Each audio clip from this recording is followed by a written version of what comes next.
E aí pessoal, tudo bem? Neste encontro vamos trabalhar um tema muito importante para o exame de ordem, que é o Poder Executivo, eleição, posse, substituição e sucessão do Presidente da República. Esse tema costuma aparecer com uma alta incidência na prova e você tem que conhecer os detalhes. Não é muito difícil, a gente vai abordar o Presidente da República no seu sistema de eleição, algo que a gente também conhece um pouco, porque nós somos eleitores, não é? A gente já votou, a gente já viu alguma eleição presidencial. O que a gente vai fazer aqui é sistematizar e chamar a atenção para a preocupação da FGV, aonde que ela cobra, né? Onde é que vem a cobrança? Muito simples, muito tranquilo, vamos falar então sobre Presidente da República, principalmente eleição e posse dele. Eleição e posse. Veja só, a gente sabe que a eleição do presidente é regida pelo sistema majoritário de 2 turnos. Pois bem, a gente vai fazer um primeiro turno lá no primeiro domingo de outubro. Sim, no primeiro domingo de outubro do último ano daquele presidente que eventualmente será substituído, nós vamos fazer uma eleição. Nesse primeiro domingo de outubro, os candidatos buscam a maioria absoluta dos votos. Quer dizer, a gente vai pegar o número global de votos, vamos descontar os brancos e os nulos, como você vê ali. O resultado a gente vai dividir por 2 e acrescentar 1. Se algum candidato conseguir esse número, ele está automaticamente eleito com o vice. Se não conseguir, aí a gente vai fazer um segundo turno, que eu já falo para vocês como é que funciona. Mas só para a gente entender e visualizar a matemática da coisa, sim, porque a banca hoje cobra até matemática no direito constitucional, a banca cobra problemas, quórums e por aí vai, a gente tem que dar uma olhada nessa telinha aqui que diz o seguinte: 100 milhões de votos, vamos supor, numa eleição houve 100 milhões de votos, dos quais 10 milhões eram brancos e ou nulos. Então quer dizer, a gente vai ter que descontá-los, tem que tirar esses brancos e esses nulos. Ficaram 90 milhões então. 90 milhões a gente vai ter que dividir por 2, vai dar 45 milhões. Se um candidato tiver esse número acrescido de 1, ele está eleito com o vice. Pronto. É assim que se faz a escolha do presidente, é assim que são organizadas as eleições. Agora a gente sabe que é difícil uma eleição presidencial no Brasil emplacar já em primeiro turno, né? Dificilmente. Aí a gente vai fazer um segundo turno de votação quando ninguém conseguir aquele número mencionado agora há pouco. Não os 45 milhões e 1, né? Mas sim a maioria absoluta. Aquele número foi meramente exemplificativo. Quando nenhum candidato consegue ganhar a eleição em primeiro turno, a gente vai fazer um segundo turno de votação. Segundo turno que acontece sempre no último domingo de outubro. Ali vão concorrer os 2 candidatos mais bem votados no primeiro turno. Então, se num determinado pleito João resultou como primeiro colocado, Maria segunda e José terceiro, obviamente a gente vai convidar para participar do segundo turno, nesse exemplo, João e Maria, né, o primeiro e o segundo colocado. Simples. Agora vejam só, e se porventura, antes do segundo turno, acontecer a morte, o impedimento ou a desistência de um dos candidatos? De repente está lá o João e a Maria, mas a Maria morre. Como é que funciona? O cargo é entregue para o João de mão beijada? Não, né? A gente vai, segundo a Constituição, convocar dentre os remanescentes o de maior votação. É uma providência muito inteligente adotada pela Constituição. Porque se não fosse dessa forma, o João mataria a Maria, ou a Maria pagaria para o João desistir para ficar com o cargo. Então, se houver morte, impedimento ou desistência de um dos candidatos antes do segundo turno, a gente convoca dentre os remanescentes de maior votação. Ou seja, chamamos o terceiro colocado. Muito simples, né? E muito inteligente ao mesmo tempo. Agora, para lembrar, tudo isso que eu trabalhei até agora está lá no texto constitucional a partir do artigo 77 da Constituição. Você pode depois ir tirando a prova, está tudo lá. Apenas uma informação que eu não coloquei foi a seguinte: se der empate numa eleição presidencial, seja em primeiro, seja em segundo turno, a gente vai dar o cargo para o mais idoso. Essa é uma regra constitucional bem interessante. Olha, pouquíssimo provável que dê empate num universo de 150 milhões de votos. Mas no âmbito municipal, vira e mexe dá. E o critério é o mesmo, ganha o mais idoso. Tá legal? Assim que a gente escolhe o presidente da República. Antes de prosseguir, eu queria que você entendesse que também é assim que a gente escolhe governador. Inclusive a eleição de presidente é concomitante à eleição de governador, sabemos, né? Agora, prefeito não. Prefeito é diferente. Já houve questão na prova faz tempo, mas já houve questão na prova nesse sentido. Veja só, se estamos falando de eleição de prefeito, não necessariamente faremos 2 turnos de votação.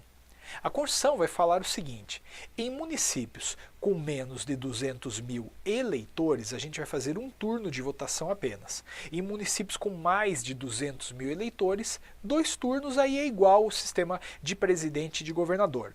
A regra no Brasil é 1 turno para município, porque a maioria esmagadora dos municípios brasileiros tem menos de 200 mil eleitores, tá legal? Isso você vai achar lá no artigo 29, inciso 2 da Constituição, 29, inciso 2. Mas agora que a gente estabeleceu essa conversa a respeito da eleição do presidente, a gente pode falar sobre a posse. A posse. Veja só, a posse vai acontecer no primeiro dia de janeiro do ano subsequente ao das eleições. E essa posse é feita lá no Congresso Nacional. Congresso que inclusive estava fechado, né? Ele vai abrir numa sessão legislativa extraordinária. Ele vai abrir para esse propósito, dar a posse para o presidente. Cuidado. Pessoal, nesse dia, 4 possibilidades podem acontecer. 4, no mínimo, né? Tem algumas variáveis, mas vamos trabalhar com 4. A primeira é a seguinte: o presidente e o vice compareceram, beleza? Dá posse para os dois, nada demais, né? Chegaram lá, o presidente principalmente jurou defender a Constituição, a integridade do país, revistou as tropas, fez lá a foto oficial, subiu a rampa, desceu a rampa e deu posse para ele. Agora, cuidado, se os dois faltarem, a gente tem uma gordurinha de 10 dias primeiro para que eles apareçam apresentando uma justificativa. Sabe o que é? Eu tive um acidente, um problema familiar, sei lá, tá aqui a justificativa, não pude vir, foi mal. Bom, se eles faltaram e apresentaram a justificativa em 10 dias, tudo bem, eles tomam posse. Agora, se eles faltaram e não apresentaram nenhuma justificativa em 10 dias, os cargos são declarados vagos. E aí já veremos como vamos sair dessa situação, o que a Constituição estabelece. Agora, lembre, se o presidente comparecer e o vice faltar e não apresentar nenhuma justificativa no prazo de 10 dias, a gente vai dar posse para o presidente. Só. Ah, mas Antônio, ele vai fazer um mandato sem vice? Vai, qual que é o problema? Vai. Temer não tinha vice, porque ele era o vice, o Itamar não tinha vice, o Lula nos últimos anos do mandato dele não tinha vice. Assim que funciona. Agora, cuidado com a última hipótese. Veja só. Se porventura quem faltou foi o presidente e não apresentou justificativa nenhuma, mas o vice estava lá, ao contrário do que muitos vão pensar, a gente vai dar posse para o vice-presidente, ele estava lá. Só que como o presidente não estava, imediatamente o vice vai substituí-lo. Vai entrar para assumir a função de presidente. E vai ficar ali em 10 dias, que é o prazo que o presidente tem para justificar, vai ficar ali gorando o presidente. Tomara que esse cara não apareça, porque se ele não aparecer, após 10 dias, o vice-presidente sucede e vira presidente, definitivamente. Isso aqui, se cai na prova, um monte de gente vai dizer que, como o presidente não apareceu, a gente vai fazer novas eleições. Não, é desse jeito, rigorosamente, que está aí. Isso, inclusive, já aconteceu na realidade brasileira, ali na ocasião do Tancredo, que foi eleito presidente, mas na véspera da posse foi internado. Sarneyzão, que era o vice, tomou posse, acabou assumindo como vice-presidente. O presidente eleito não compareceu, não justificou também, morreu, coitado, não tinha o que justificar, aí o Sarney virou presidente do Brasil, tá bom? Cuidado, esse é o tema pós-presidencial. Você está vendo que não tem nada demais, né, nesse ponto, nada demais em termos de complexidade, mas em termos de importância para a prova tem muito. Tudo isso para você tirar a prova está lá a partir do artigo 78 da Constituição. E aí a gente encerra aqui essa primeira parte da nossa aula, que é a parte de eleição e posse do presidente.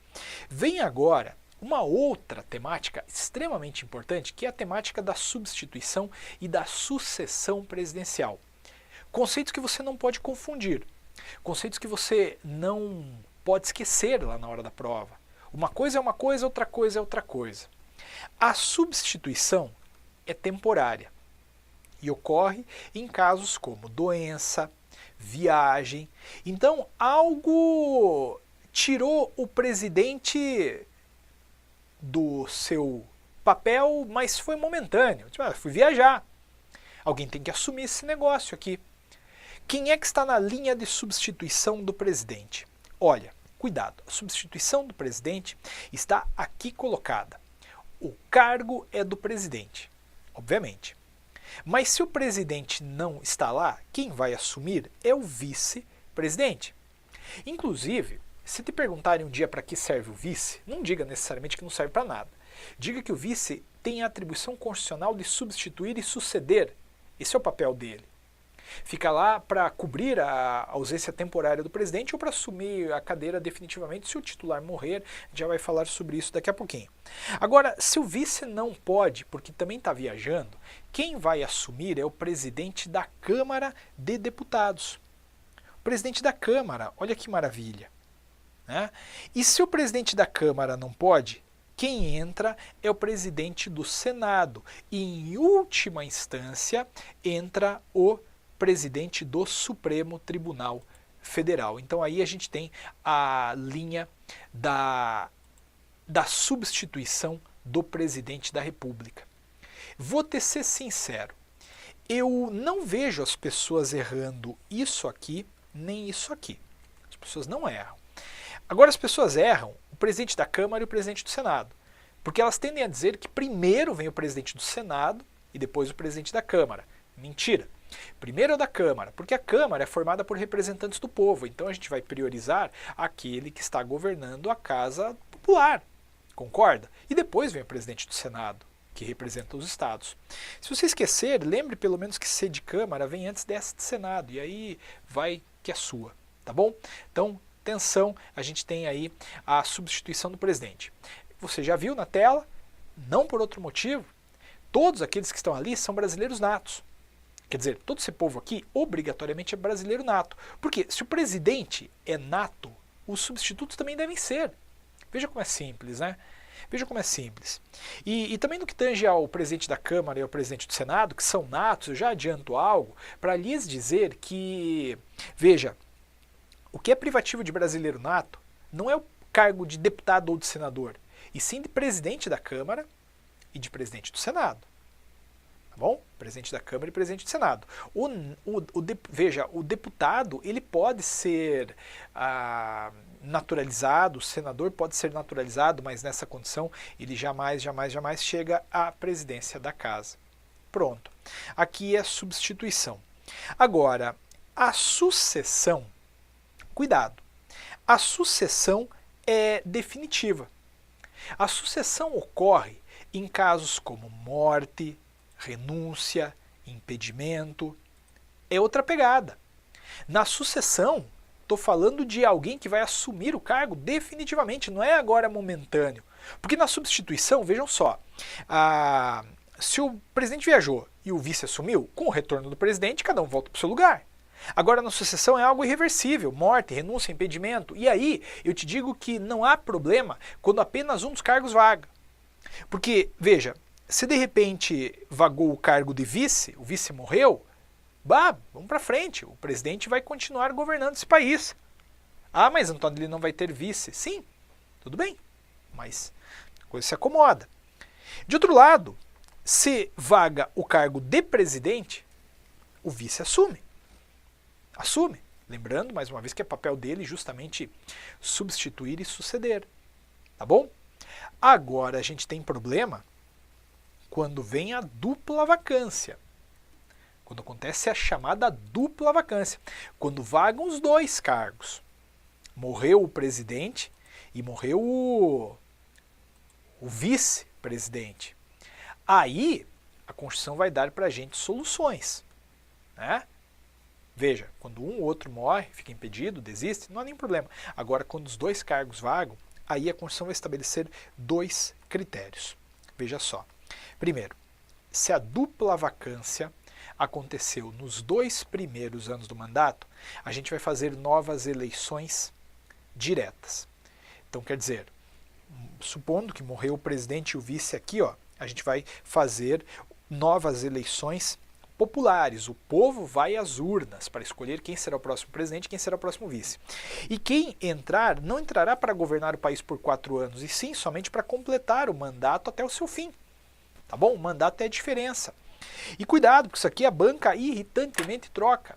Existe um prazo para a realização dessa eleição.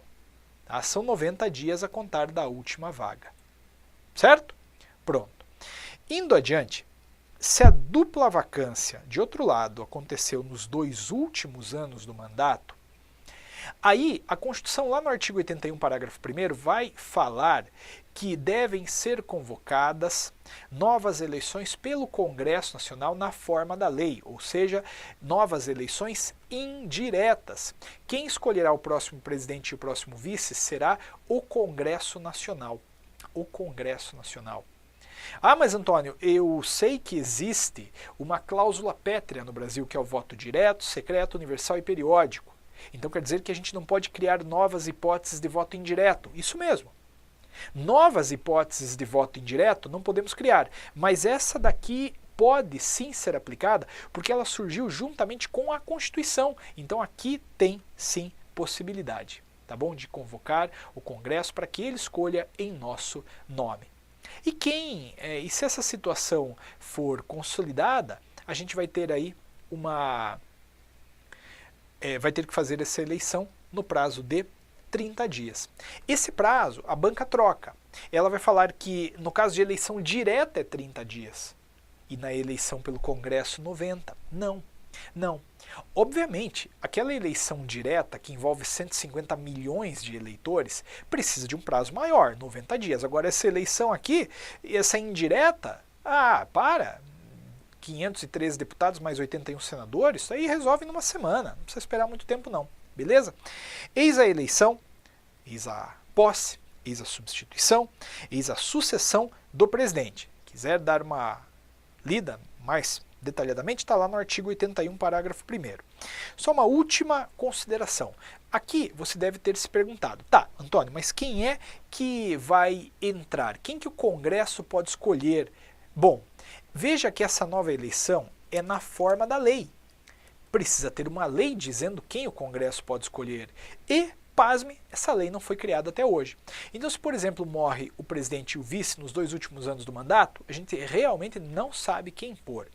Aqui já vou te dar como exemplo, essa é uma situação de omissão inconstitucional. Omissão inconstitucional. Omissão inconstitucional por quê? Porque a Constituição mandou criar a lei, está escrito aí. Mas a lei não foi criada, o Congresso se omitiu. Essa omissão inconstitucional, de forma genérica, pode ser combatida por ação direta de inconstitucionalidade por omissão ou por mandado de injunção. Mas isso tem aula específica aí no portfólio para você analisar. Por enquanto eu me concentro nesses temas. É um tema simples, mas que tem repercussão relevante na prova e que, se cair, não abre muito espaço para problematização não. A banca vai cobrar exatamente do jeito que eu estou aqui colocando e espero que você tenha entendido, beleza? Galera, muito obrigado, um grande beijo para vocês, nos vemos por aí.